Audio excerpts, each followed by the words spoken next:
Nelson, sin más preámbulos, un verdadero placer, un lujo, y te doy paso a ti, que es lo que todos estamos esperando para escucharte y poder interactuar contigo. Muchísimas gracias por acompañarnos en el día de hoy. A vos, Ignacio, y un gusto para mí estar con todos ustedes y el agradecimiento a todos ustedes por esta invitación.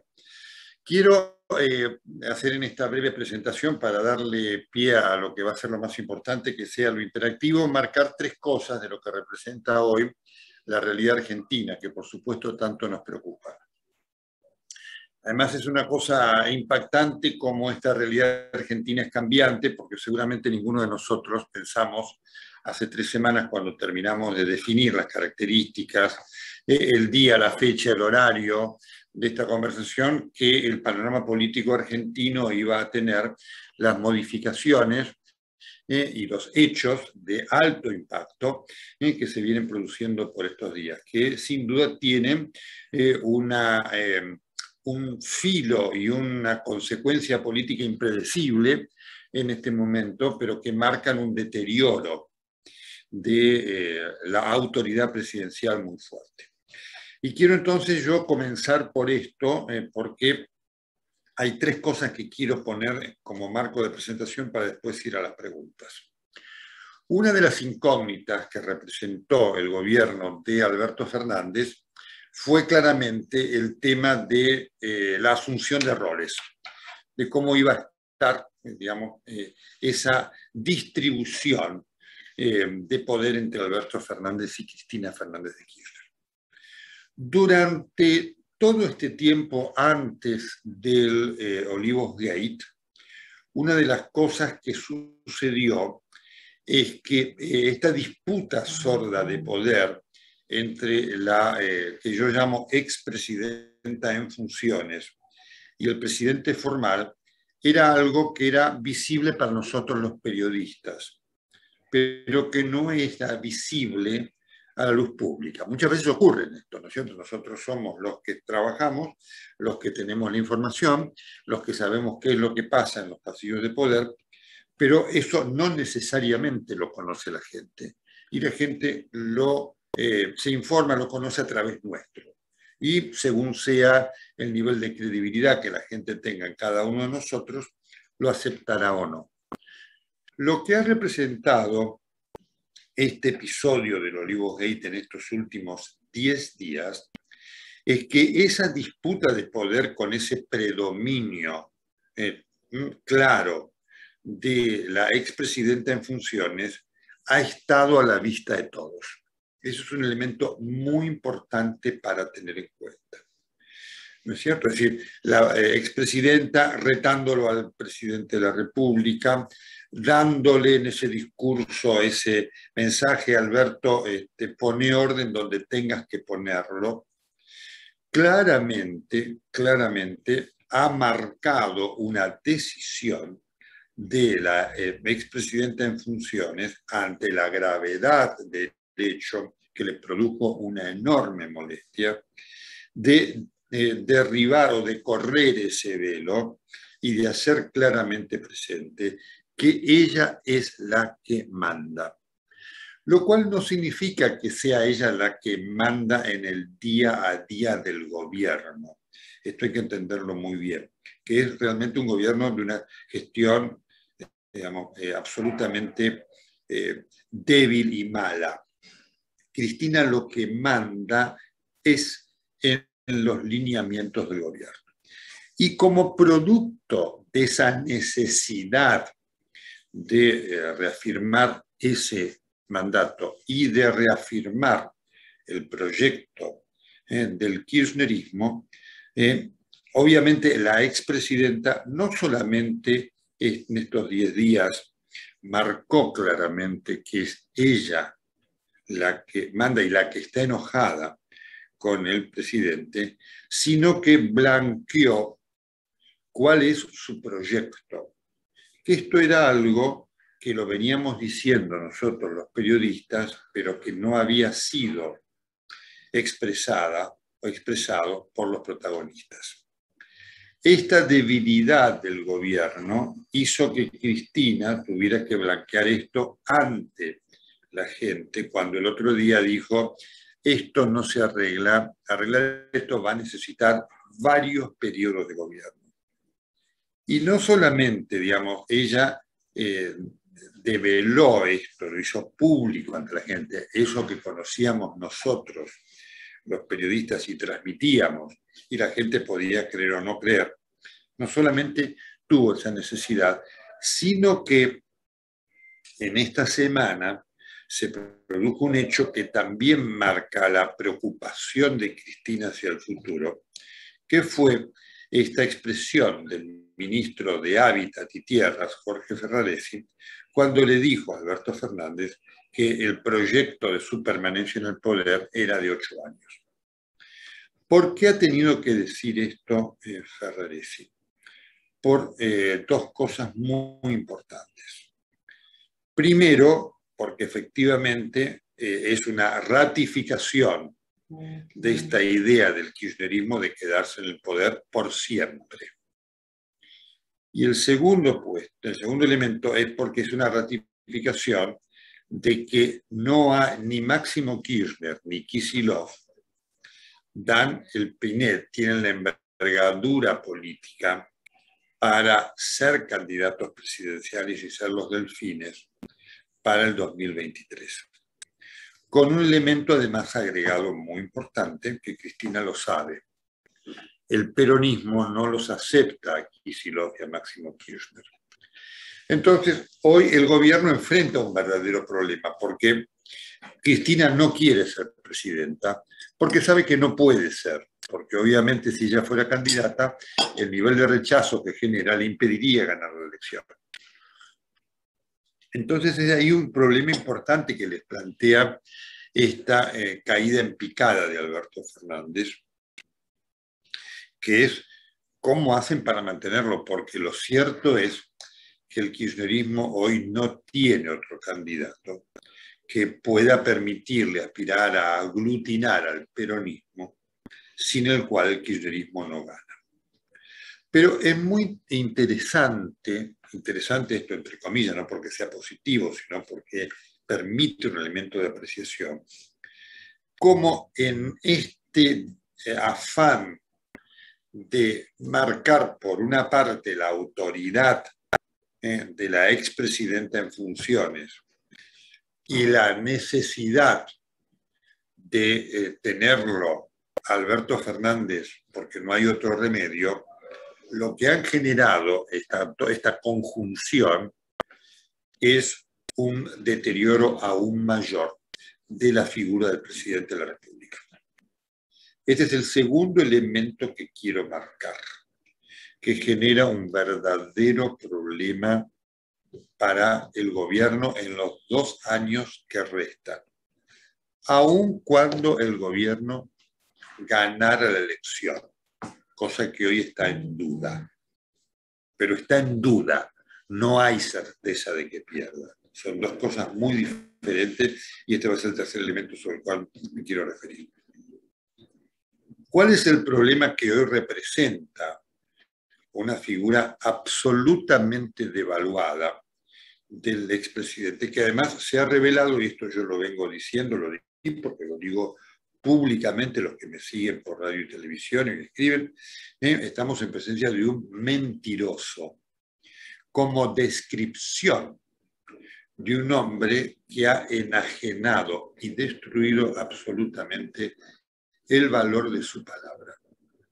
Y también en esta evaluación de las mentiras del presidente de la República ha habido 2 planos. Un plano de, yo diría, características políticas, mentiras políticas referidas a lo que habían sido sus promesas de campaña. Ustedes saben que esto también, por más que sean evidentes, están muy tomadas por lo que es la simpatía o antipatía ideológica. Es decir, para el kirchnerismo que el presidente sea un mentiroso en haber prometido terminar con la grieta y ahondarla, es un elemento, no es un demérito, es un elemento casi al contrario, ¿no es cierto?, que genera mérito para muchos dentro del kirchnerismo que dicen, bueno, mira cómo lo tenemos al presidente de la República en esto. Esa mentira, digamos, de índole o de valor político no tiene mucho peso en los electorados fuertes. Es decir, por supuesto, los opositores independientes, los que no lo critican duramente, el núcleo duro, ¿no es cierto?, que le responde, no. Pero cuando pasamos al plano de lo que ha representado la fiesta de Olivos, allí también hay un quiebre, porque efectivamente la mentira tiene un elemento de, digamos, de referencia y comparación con la vida de cada uno de nosotros en nuestra vida diaria, se sea kirchnerista, macrista, de arriba, de derecha, además. ¿Por qué? Porque esto que el presidente hizo violando una norma era algo que no pudo hacer nadie en la Argentina, digamos, porque estaba prohibido, sea kirchnerista o no. Es decir, festejar cumpleaños, para ponerlo en el caso concreto, como en este caso, fue algo que se extendió a todos. No es que no pudieron festejar cumpleaños los opositores del presidente y sí los oficialistas. Entonces, dentro del oficialismo mismo, estas mentiras del presidente de la República han calado muy fuerte, porque se refieren a conductas que le estuvieron impedidas de hacer a otra gente, por los cuales mucha gente sufrió, desde no poder despedir a sus familiares hasta lo que representa para ellos la vivencia de no haber podido tener contacto físico con sus familiares en cumpleaños o fechas que son significativas para la gente. Este es un elemento de mucha consecuencia política que hoy está generando la devaluación de la palabra presidencial, inclusive en los sectores propios del kirchnerismo, y generando una devaluación de la imagen presidencial dentro del kirchnerismo y dando pie dentro del kirchnerismo a un nivel de disputa muy fuerte. Cristina Fernández de Kirchner está muy enojada y su entorno también está muy enojado con esta actitud del presidente de la República. Ese es un elemento novedoso que tiene la característica de haber atravesado la grieta. Entonces, eso lo quiero marcar porque es un elemento en curso, en transcurso. No sabemos qué impacto político puede tener en las elecciones, pero sí sabemos que ha tenido un efecto detrimental muy fuerte en la imagen del presidente de la República, que ha obligado al kirchnerismo a salir a defenderlo. Nelson, te hago una consulta ahí en esto que estás hablando. A raíz de este deterioro que decís de la imagen del presidente, cuando sucede todo esto, vemos al principio un Alberto que trata como de bajar los decibeles, como diciendo, bueno, mi querida Fabiola, en una actitud un poco como viste, bajándole un poquitito el tono, que luego, creo que a partir también de muchas críticas, vuelve con un discurso encendido, de yo me hago cargo, y bastante más violento, si se quiere. A la luz de esto que estás diciendo, ¿qué Alberto seguramente se espera para los próximos 2 años? Un poco más combativo, con este discurso encendido y demostrando personalidad y carácter, ¿o entendés que va a ir mucho más por un camino más tranquilo, considerando esto que decís que también que está la otra parte, que está Cristina de alguna forma enojada con él, ¿no? Vamos a tener un presidente con un discurso más combativo, lo cual, por supuesto, que es malo desde el punto de vista de lo que es la gestión de gobierno, porque obviamente cuando vos tenés que tomar una actitud agresiva en la gestión es porque vos estás débil. Es decir, un presidente débil obliga a generar una imagen de un presidente más combativo, con menor capacidad de diálogo, porque el elemento que tiene, y es interesante, tomo esto que vos me decís para dar un punto, como hoy el gobierno no tiene elementos para defender esta situación. La situación es absolutamente clara, no hay nada más que hablar.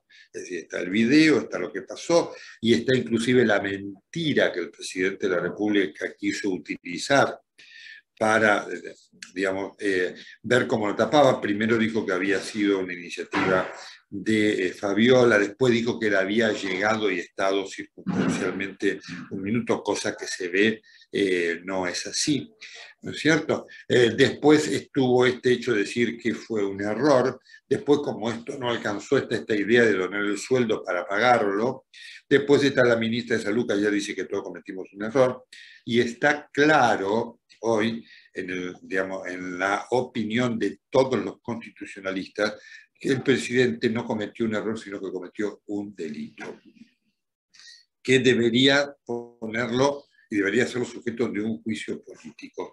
Y eso lo saben todos.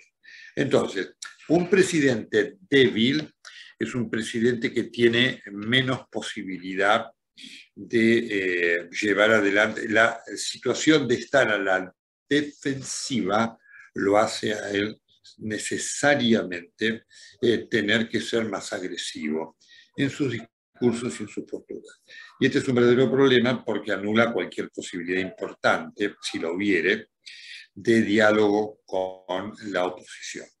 Por lo tanto, tenemos 2 años de un gobierno absolutamente tomado por la grieta, porque Alberto Fernández hoy por hoy lo único que tiene como elemento de defensa es el kirchnerismo, del cual es absolutamente rehén.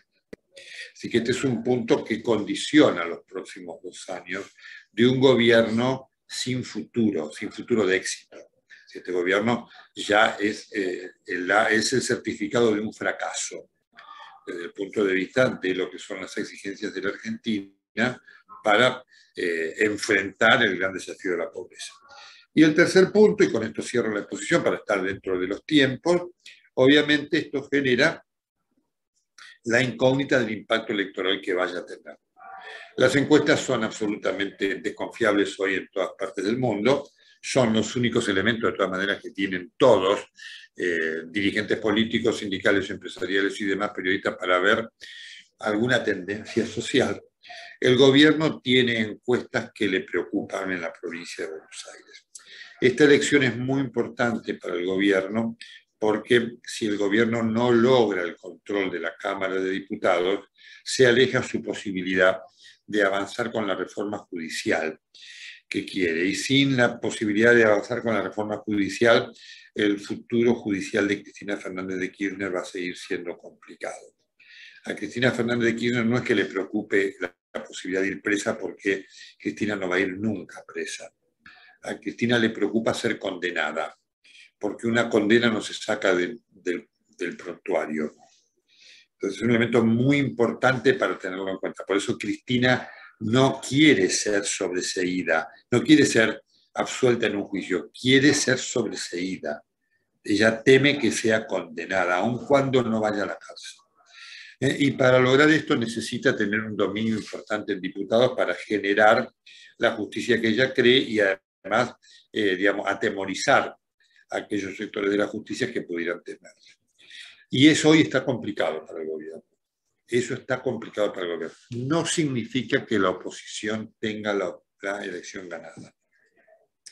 La oposición es parte del problema de la Argentina. La oposición es parte del problema de la Argentina. El fracaso de Macri trajo a Cristina de vuelta. Eso es un elemento para tenerlo muy en cuenta.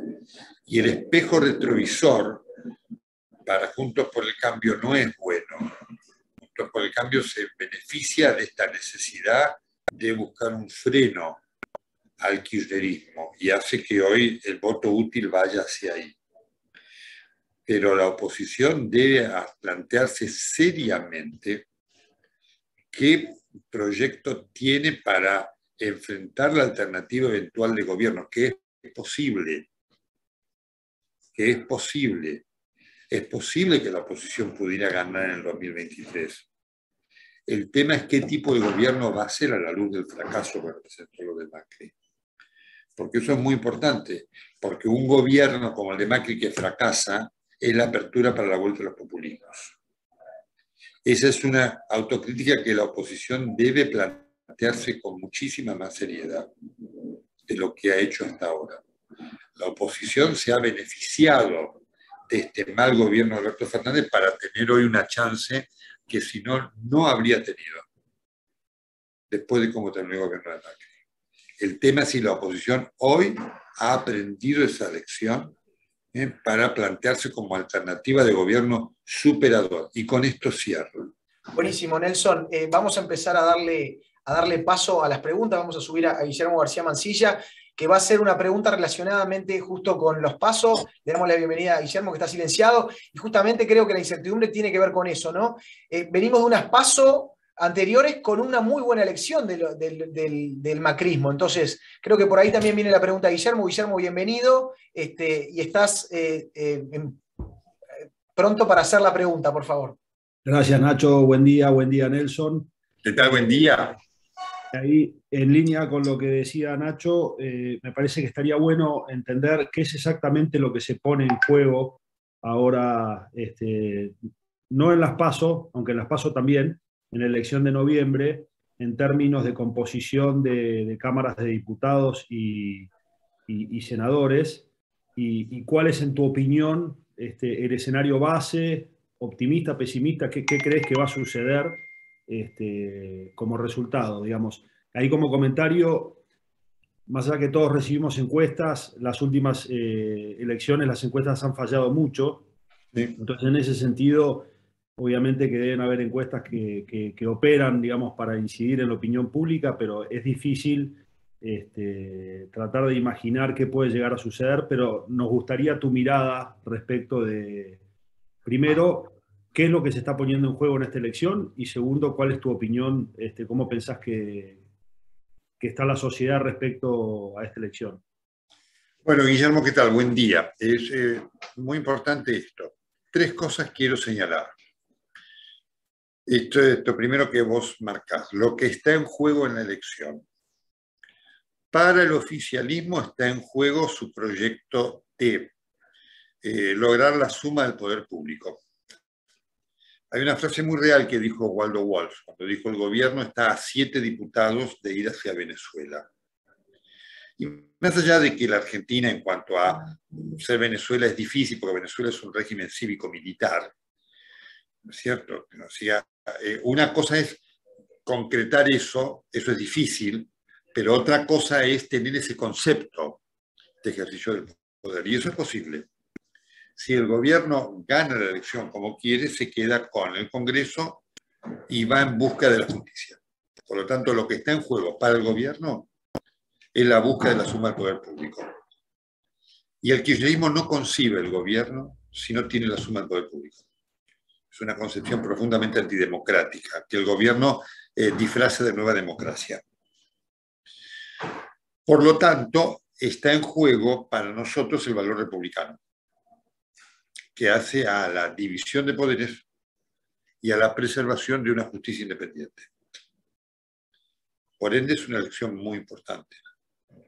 Porque obviamente, si el gobierno pierde, el gobierno ve que su proyecto de permanencia se dificulta, porque muchos gobernadores peronistas dirán: hasta acá llegamos, y a partir de ahora empezamos, que no la quieren a Cristina, empezamos a ver otro panorama. Así que ese es el elemento además muy importante. La posibilidad del mantenimiento de la alianza del Frente de Todos está en juego también en esto. Y eso es un elemento también de mucha potencia, porque el peronismo unido tiene chances de ganar elecciones que desunido no.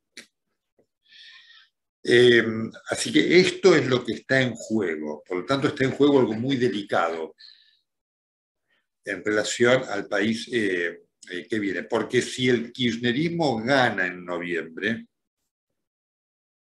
esto le allana mucho el 2023. Tiene mucha proyección hacia el 2023.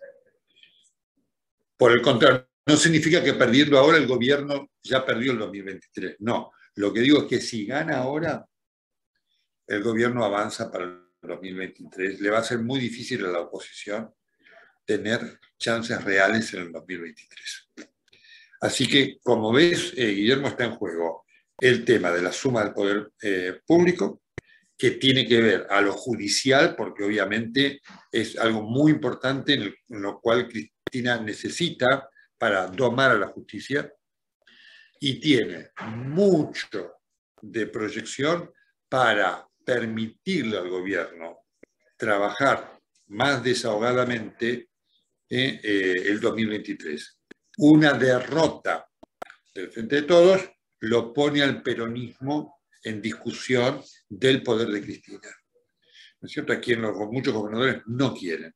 Un triunfo del peronismo hace que digamos, bueno, tenemos que aguantar esto porque el liderazgo es de Cristina. Así que, como ves, Guillermo, tiene mucha proyección presente y futura el resultado de esta elección. Buenísimo, muchísimas gracias, Guillermo y Nelson. Le damos paso también a Jorge Holtz, que también quiere hacer una pregunta. Jorge, bienvenido, muchas gracias. Hola, buenos días, doctor Castro. Buen día, Jorge. Primero, mi reconocimiento a su trayectoria profesional, la cual sigo a través de la televisión. Y bueno, yo sigo mucho la política argentina porque, por gente, por las vinculaciones y demás, y veo algunos problemas duros en el camino. Ahora esto que se ha dado de las visitas a Casa de Gobierno, ayer estaba mirando justamente un canal de TN donde anunciaban que estaba comprobado que en diciembre habían ido un grupo de alrededor de 70 personas a comer un asado en Olivos. No solamente eso, sino que también cambiaron las planillas de ingresos que había cometiendo un delito, ¿no? Fuerte. Por otro lado, esta situación coloca a la oposición en una situación delicada por el tema de que van a hacer juicio político al presidente, sacarlo y darle la presidencia a Cristina. Es colocarse en una situación muy difícil porque ahí Cristina tomaría más poder directamente y no negociaría con nadie internamente prácticamente. Creo yo, es una opinión de afuera.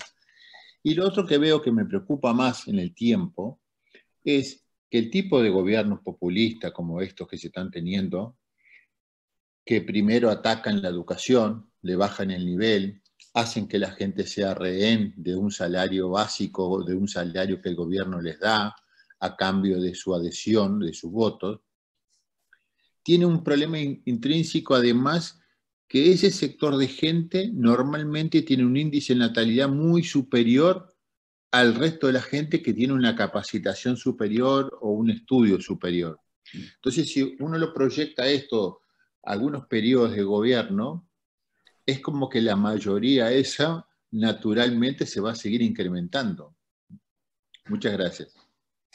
Gracias a usted, Jorge. Dos reflexiones sobre esto. Importante. Y agrego algo que me había quedado de Guillermo, que me preguntaba de las encuestas. Guillermo, las encuestas hoy son tan desconfiables, tan poco confiables, que hasta los mismos encuestadores que la hacen desconfían. ¿Sí? Porque hoy no hay parámetros para hacer encuestas fiables, sobre todo además en un país en donde los niveles de marginalidad son tan altos en lugares clave como el Gran Buenos Aires. ¿Sí? Debo decirte, sí, Guillermo, que esto me consta, el gobierno, las encuestas que sigue el gobierno, de los encuestadores que encuestan para el gobierno, hoy el gobierno está complicado en la provincia de Buenos Aires. En algunas de las encuestas que tiene Cristina está perdiendo y en otras está ganando por 2 puntos, lo cual no le alcanza. Jorge, dos cosas para marcar por lo que me decís y viene muy bien esto. El tema del juicio político es un tema muy importante, delicado para marcar esto como concepto.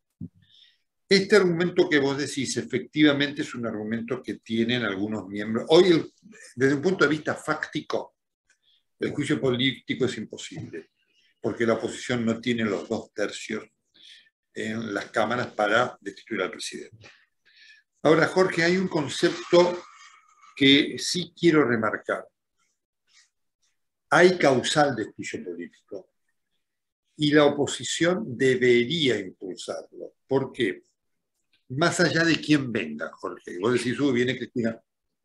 Hoy el juicio político no es posible, así que si ese es el temor, no va a venir.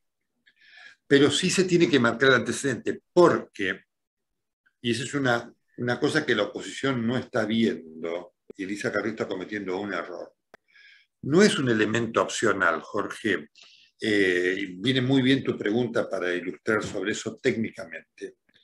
Que la oposición haga juicio político, no es decir, el razonamiento no es, bueno, ¿hay causal para juicio político, sí o no? La hay que hacerlo.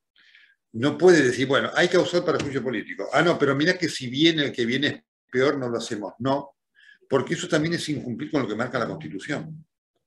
El artículo 53 de la Constitución Nacional Argentina es muy clara y dice que el presidente va a ser causal o puede ser sujeto de juicio político si incumple con los deberes, tres razones: incumple con los deberes de funcionario público, que es una cosa que ha hecho; si comete un delito en el desarrollo de su función, o si comete un delito común.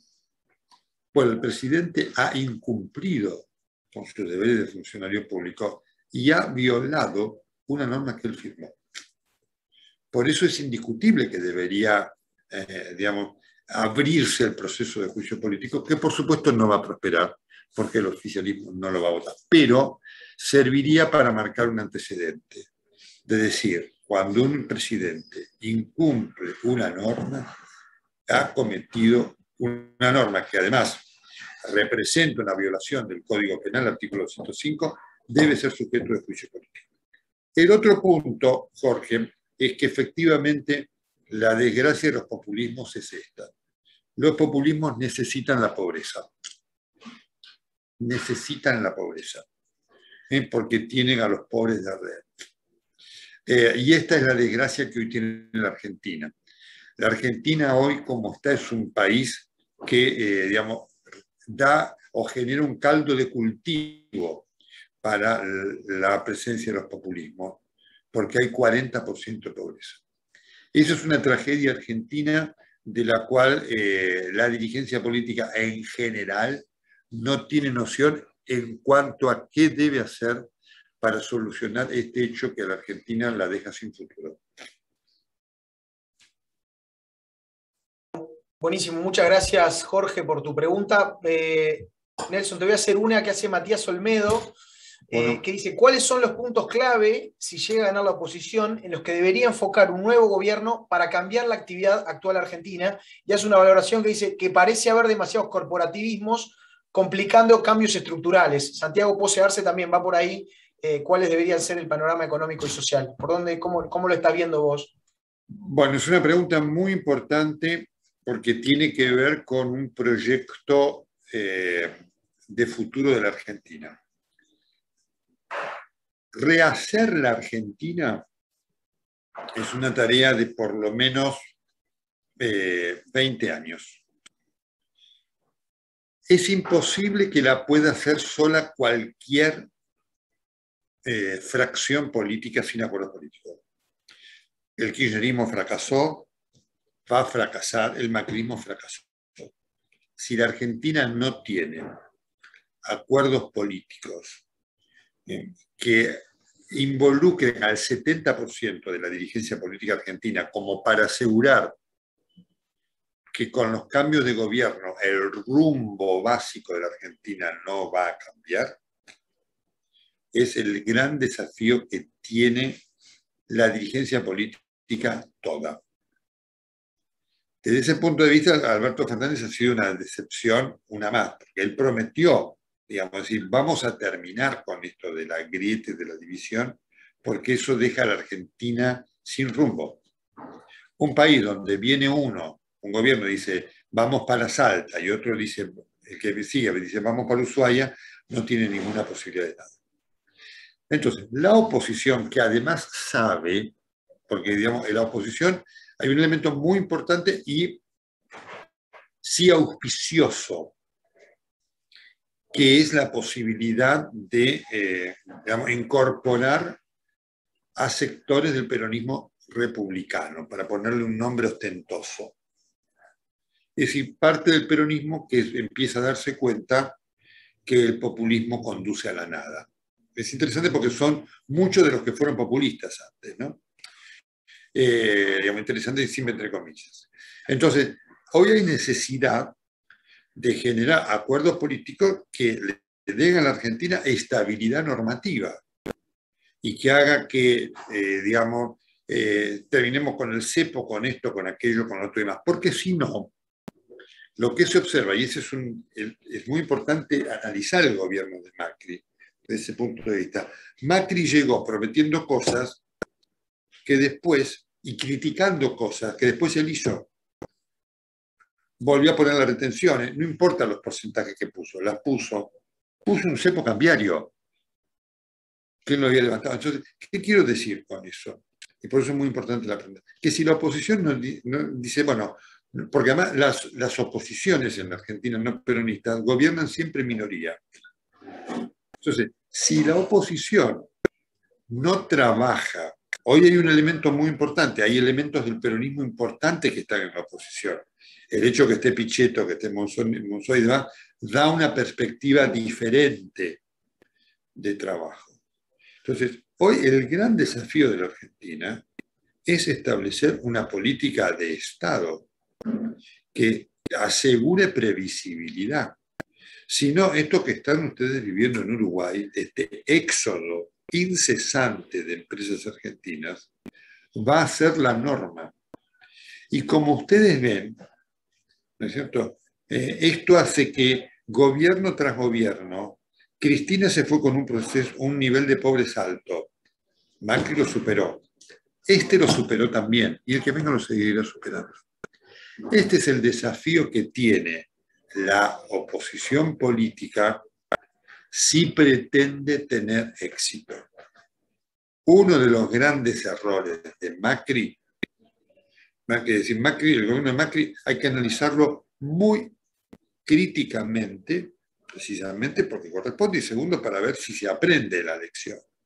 Macri tuvo 2 años primeros muy buenos, donde gobernando en minoría consiguió muchas cosas, y tuvo después 2 años muy malos, porque creyó que el triunfo del 2017 le daba un poder que no tenía. Entonces, es un elemento que se debe, hoy no hay posibilidad de proyectos exitosos en el gobierno de Argentina si no se buscan acuerdos. Tenemos un problema porque el kirchnerismo es antiacuerdos, le corresponderá a la oposición ver si aprendió la lección del gobierno anterior para darse cuenta que esa es la única garantía de posible éxito de un gobierno, al margen de poder después tomar medidas correctas. Muchas gracias, Nelson, por la respuesta. Te hago una consulta en esto último que dijiste que el éxodo de los empresarios seguramente se vuelve a la norma. ¿Qué nos puedes decir del empresariado argentino? Parte de este empresariado estás comentando de que está viniendo a Uruguay. ¿Cómo ves a otra parte? ¿Qué es lo que piensan? ¿Están esperando? ¿Qué comentario nos podés traer desde ahí de qué es lo que piensan de esta política argentina, de cómo van a actuar en el futuro, las posibilidades que tienen? Bueno, hay una visión crítica, ¿no? Ustedes saben que yo tengo una posición siempre muy clara, y se lo digo a los empresarios, y por eso a veces algunos se enojan conmigo. El empresariado es fundamental para el desarrollo de la Argentina, como de cualquier país. Eso está fuera de discusión. Fuera de discusión. Los socialismos modernos lo han entendido. ¿No es cierto? Y los países, digamos, más totalitarios en lo político, con visión moderna, lo han entendido. China. ¿No es cierto? Es que eso está hoy fuera de toda discusión. La Argentina necesita del empresariado. Y este éxodo que estamos viviendo es letal para las posibilidades de la Argentina. Ahora, necesita también un empresariado con voz más potente en la defensa de los valores republicanos, a través de los mecanismos institucionales. Y yo siempre es un elemento que les marco, porque finalmente, y esto alguna vez me lo reconoció algún empresario importante, al cual critiqué mucho por alguna actitud, cuando vos no tenés valores republicanos, termina peligrando tu empresa y tu proyecto empresarial. Lo institucional es muy importante para que pueda haber en la Argentina un desarrollo empresarial moderno. Y conozco enorme cantidad de empresarios. Estoy acá en una sede empresarial de gente moderna, honesta, preocupada por el futuro del país. Y por eso, digamos, yo los felicito que tengan esta iniciativa de poder preocuparse por lo republicano. Y creo que es todavía es un debe, desde el punto de vista de lo institucional, a través de las instituciones empresariales, no del empresario individual, porque individualmente nadie puede hacer nada, trabajar intensamente este concepto de la República. Porque no hay posibilidad de desarrollo del país sin un marco institucional adecuado. ¿No es cierto? Y es lo que hoy estamos viendo. Es decir, hoy no es que se van los empresarios argentinos más allá de lo criticable del cepo, de esto, de aquello y demás. Para lo cual, así como también lo doy como elogio, el empresariado ha demostrado una capacidad de supervivencia fenomenal. Hoy se van porque ven en ciernes un peligro de los valores que hacen a los derechos de las personas en las sociedades republicanas y democráticas. Y este es un punto muy delicado y muy esencial, y por eso que veo con enorme pena, ¿no?, esta tendencia, que insisto, es otro de los elementos que la deja a la Argentina sin futuro. Muchas gracias. Y en ese sentido, esta Argentina que está desprotegida desde este punto de vista, ¿cómo ves al Mercosur? Tuvimos unos chisporroteos, por decirlo de alguna manera, entre nuestros presidentes hace un tiempo. Por suerte, hace creo que 1 o 2 semanas volvieron a juntarse en Olivos, donde la calle declaró que hubo más coincidencias que diferencias. ¿Qué futuro le augurás tú al Mercosur luego de estas cuestiones? El Mercosur es una idea fenomenal que lamentablemente no ha tenido liderazgos políticos suficientes e inteligentes para imponerse como tal. El Mercosur es algo que dominan 2 potencias, Brasil y Argentina, que olvidan a Uruguay y a Paraguay, que son constituyentes muy importantes. ¿No es cierto? Entonces, esto ha estado tomado por siempre la rivalidad existente entre Argentina y Brasil, olvidándose de los otros. Y por eso tenemos chisporroteo, nunca se llega a la ruptura, por suerte, pero tampoco después hay desarrollos inteligentes regionales. Porque claro, en la medida que no trabajás intensamente todo esto, todo termina siendo una cáscara, de la cual vive mucha gente, porque tenemos un Parlasur, tenemos esto, tenemos aquello, tenemos la hermosa sede que está en Montevideo, que esos son sueldos que se pagan, de gente que se da una vida que ni te cuento, ¿no? Realmente.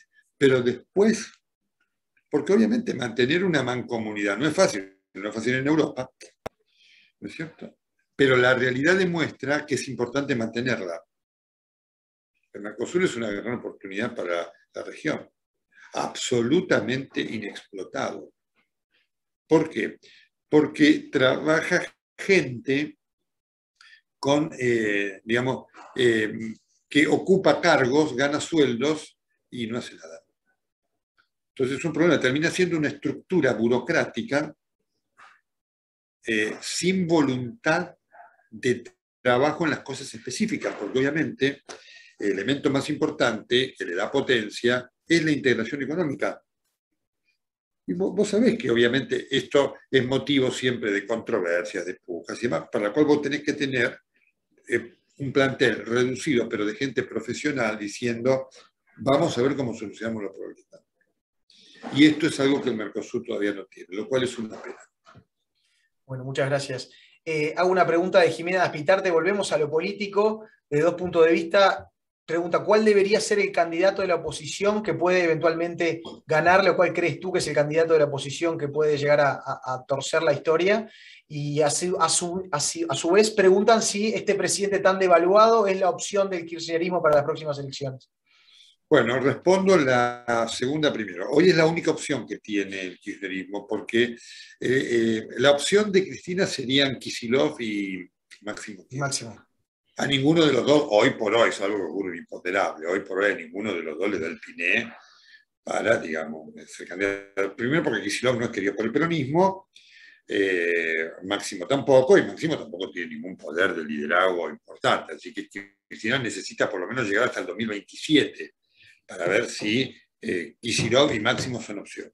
Así que la única opción es Alberto Fernández hoy, absolutamente de valor, porque Cristina no quiere ser candidata, primero porque no quiere ser presidenta, está mucho más cómoda manejando desde atrás, y segundo porque sabe que, no, porque si ella se presenta, el peronismo no gana. No, Cristina no supera el 34-35%. Candidatos de la oposición. Digamos, el candidato hoy por hoy mejor perfilado es Horacio Rodríguez Larreta. Eso es indiscutible. Nadie sabe qué puede pasar de acá a 2 años, ¿no es cierto? Pero no se ve hoy que pueda haber otro candidato. No se conoce que Macri quisiera ser candidato. Macri como candidato ofrece muchos flancos. Para un opositor sería un candidato ideal. No significa que Macri no tenga su núcleo duro de votos. Los tiene, ¿no es cierto? Pero también ahí se da, digamos, casi como lo que tiene no le alcanza para ganar. ¿No es cierto? Realmente. Y hoy la oposición necesita tener un candidato que reúna a la coalición, la regenere. Hoy el único que aparece es Rodríguez Larreta, que ha tenido mucha presencia política para manejar la pandemia, hay que decirlo. No significa que sea un gobierno perfecto ni nada por el estilo. Pero finalmente, todo esto que inclusive sectores duros le criticaron, ha demostrado tener cintura para manejar la compleja relación con el gobierno y ha demostrado tener, sin gritos y sin nada, estatura política para frenarlo con los temas judiciales y demás, ¿cierto? Así que eso lo quiero marcar. Y hay un tercer elemento que tiene Rodríguez Larreta, que no se lo puede minimizar. Rodríguez Larreta es un hombre que viene formado desde el peronismo.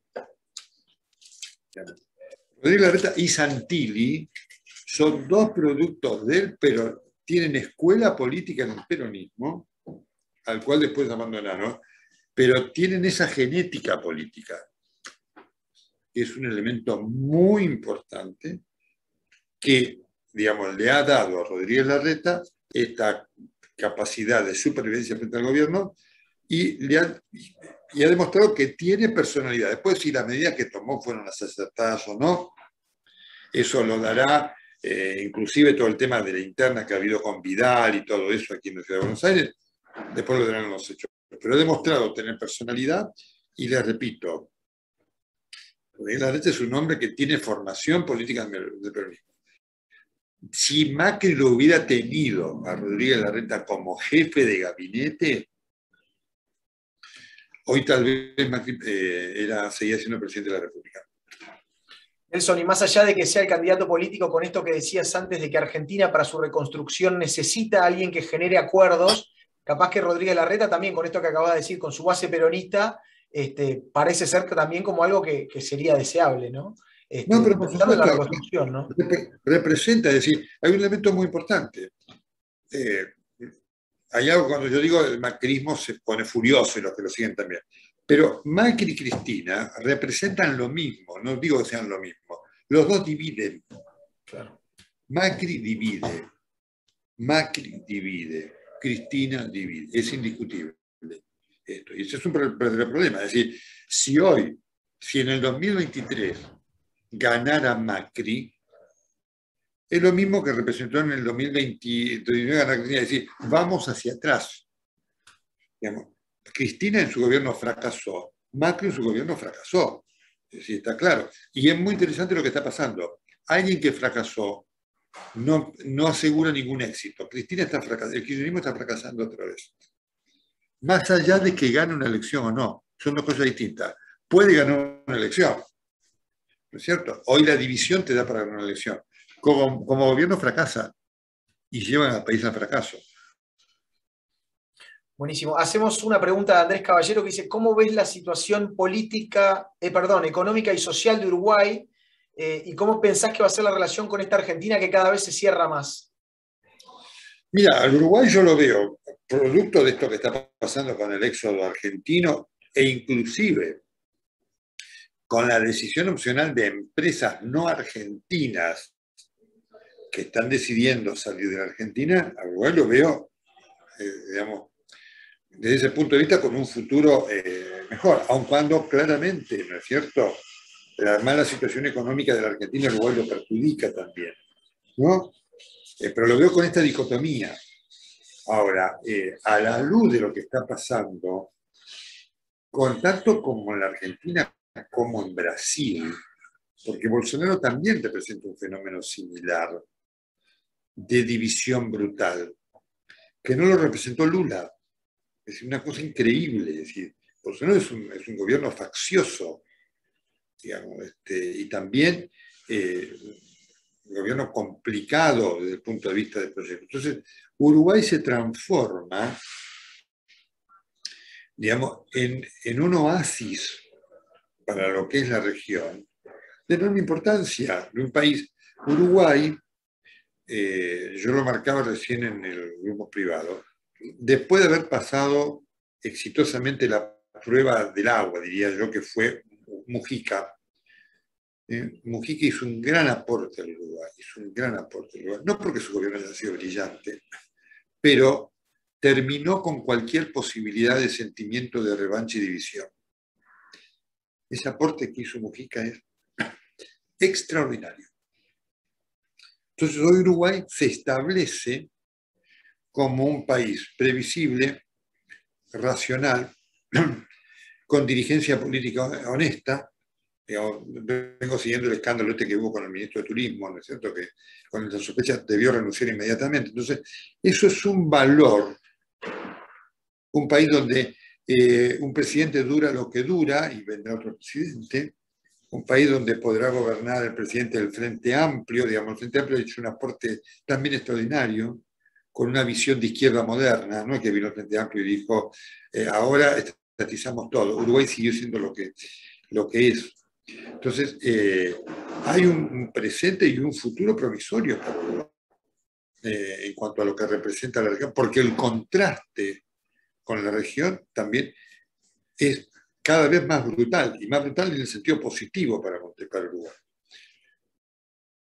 Buenísimo. Una pregunta de Daniel Eudal. ¿Cómo ves la alianza acá con los sindicatos y con los partidos de extrema izquierda tipo Polo Obrero? ¿Influirá positivamente en la próxima elección o estarán en contra? ¿Más emisión para planes sociales? Pregunta. Bueno, con los partidos de izquierda el kirchnerismo tiene una relación mala y la va a seguir teniendo mala, ¿no es cierto? Así que como ustedes lo ven, las manifestaciones en las calles son tremendas, ¿no es cierto? Hoy tenemos otro corte y demás. Así que, por supuesto, el tema de los planes sociales, ustedes saben que con el tema de los planes sociales hay un submundo, porque obviamente para el común de la gente que no conoce es todo lo mismo, no es lo mismo, porque por eso hay una disputa. Ahora están las organizaciones sociales aliadas al gobierno y las que no. La pelea que ahora es por las organizaciones sociales que no reciben lo que quieren y que no están en el gobierno. Entonces, con la izquierda la relación va a ser mala. Con los sindicatos va a depender de las elecciones, del resultado. Hay una mala relación con Hugo Moyano, otra vez.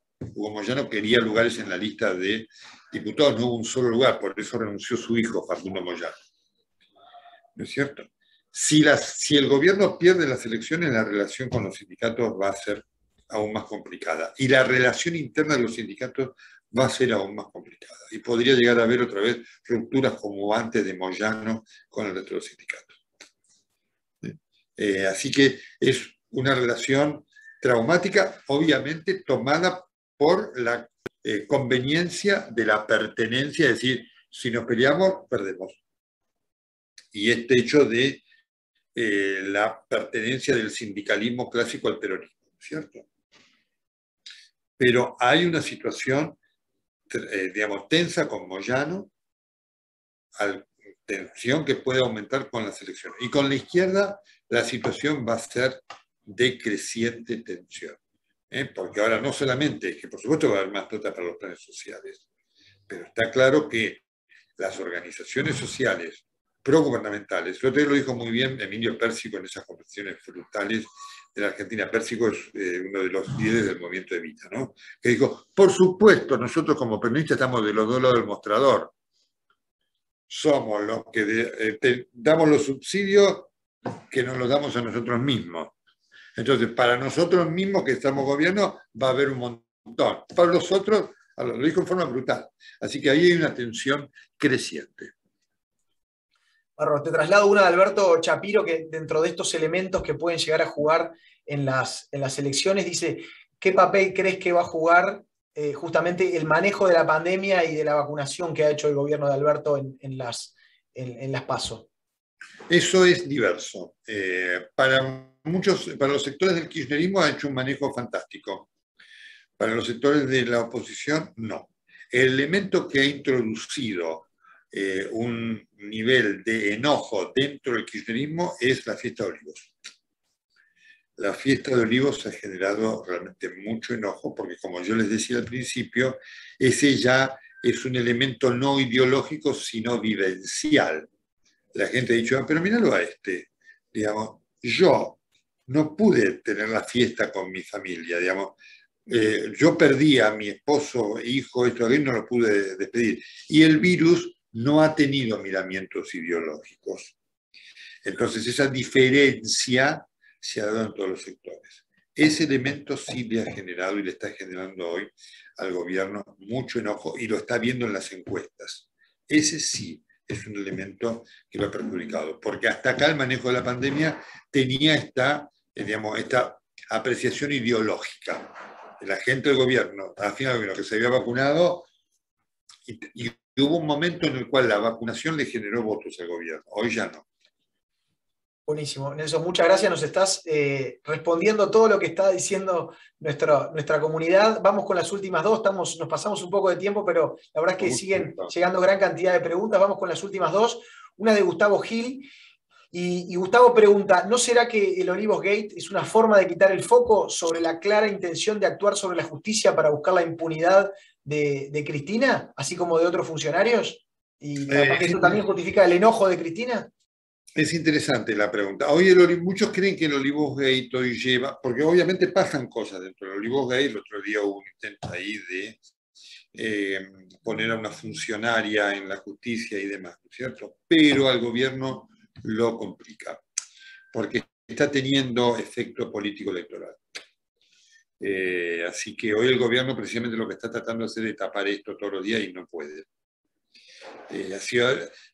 Muchos de nosotros también nos preguntamos si esto pesaba en las encuestas, y hoy está pesando en el 30% de los que son independientes.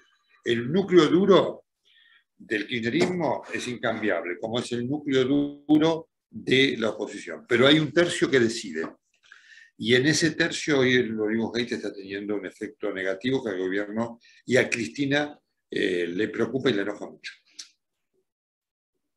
Bueno, perfecto. Nelson, vamos con la última, ya para despedirnos. Quería consultarte cómo ves a la región o cuál crees que sería una solución para la región para que vuelva a ser pujante, para poder captar inversión. Obviamente fuiste dando algunos matices durante la charla y en algunas de las respuestas de qué es lo que ves tú acerca de cuál debería ser la salida de Argentina, pero bueno, también nos interesa que nos comentes cómo ves vos que sería un futuro deseable de la región a nivel político y económico para encontrar una salida y volver a hacer lo que todos queremos, que es que el Mercosur o la región sea pujante, atraiga inversiones, atraiga la mirada de empresas internacionales para que coloquen aquí sus inversiones y podamos trabajar desde esta región del mundo para todos los países, ¿no? Y para todos los mercados. Las esencias y los puntos básicos son muy claros. Primero necesitas una dirigencia política honesta.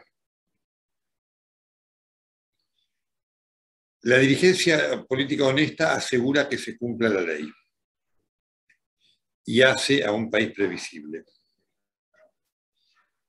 Necesitamos dirigencias modernas, con una visión de lo que pasa en el mundo, integrador y no aislacionista. Las dirigencias populistas no son modernas. Representan algo anacrónico. El populismo es algo que trasciende lo ideológico. Se puede ser populista de derecha o de izquierda. Eso es muy importante tenerlo en cuenta. Si estos dos presupuestos se dan, entonces la dinámica cambia absolutamente. Cuando vos tenés dirigencias honestas y modernas, asegurás que tengan comprensión de las tendencias en el mundo. Dirigencias honestas y modernas significan que han aprendido de la historia. Aprender de la historia no es sinónimo de conocerla. Vos podés conocer la historia, pero no haber aprendido sus lecciones y repetir los errores. Dirigencias, digamos, honestas y modernas, para que vean ustedes, a mí me gusta hacer todo este fenómeno deductivo, porque esto es lo que permite entender el porqué, porque si no es un enunciado, ¿no? De lo obvio, decir dirigencias honestas y modernas. Dirigencias honestas y modernas hacen que entiendan los procesos del mundo, entiendan que la conflictividad, que están allí para solucionar problemas, no para crearlos. No para crearlos. La problemática, Aristóteles tiene una gran frase que dice: la vida está llena de problemas y los problemas están hechos para ser solucionados. Dirigencias honestas y modernas tienen entonces capacidad convocante.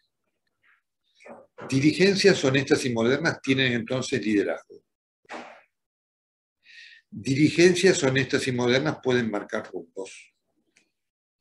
Dirigencias honestas y modernas aseguran que los derechos de las personas sean protegidos. Dirigencias honestas y modernas aseguran que en un país se cumpla la ley. Con todos estos elementos, no hay país y región entonces que no pueda enfrentar sus problemas. Esta es, paradojalmente, la envergadura del desafío que tiene la región.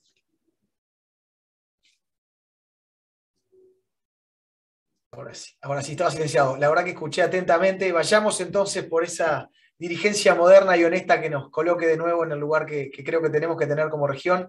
Te agradecemos mucho por todo lo que compartiste con nosotros. Te llevamos por la economía, por la parte social, por la parte política, y la verdad que nos sentimos muy, muy honrados de que lo hayas compartido todo con nosotros. Ojalá que en un futuro podamos vernos presencial. En noviembre vas a venir a presentar tu libro La salud de los papas, por aquí por Uruguay. Sin lugar a dudas vamos a estar con mucha expectativa por tu venida, y ojalá que también podamos hacer algún otro tipo de evento en vivo para también tenerte con nosotros. El agradecimiento enorme a ti, también a nuestros auspiciantes, a todos los que participaron. Un abrazo fuerte desde aquí, desde Uruguay, y será hasta una nueva instancia juntos. Muchísimas gracias, Ignacio. Les agradezco a ustedes. Espero yo también poder verlos en noviembre. Vamos a ir varios días. Y a través de ustedes quiero agradecerle siempre enormemente todo el cariño que Uruguay me dispensa. Algo que me conmueve y valoro. Bueno, muchísimas gracias nuevamente. Gracias también a toda la comunidad, a todos los que nos acompañaron, y será hasta un nuevo Free Zone Talks. Muchísimas gracias. Hasta luego. Gracias, querido. Hasta luego. Hasta cada momento. Hasta luego. Gracias.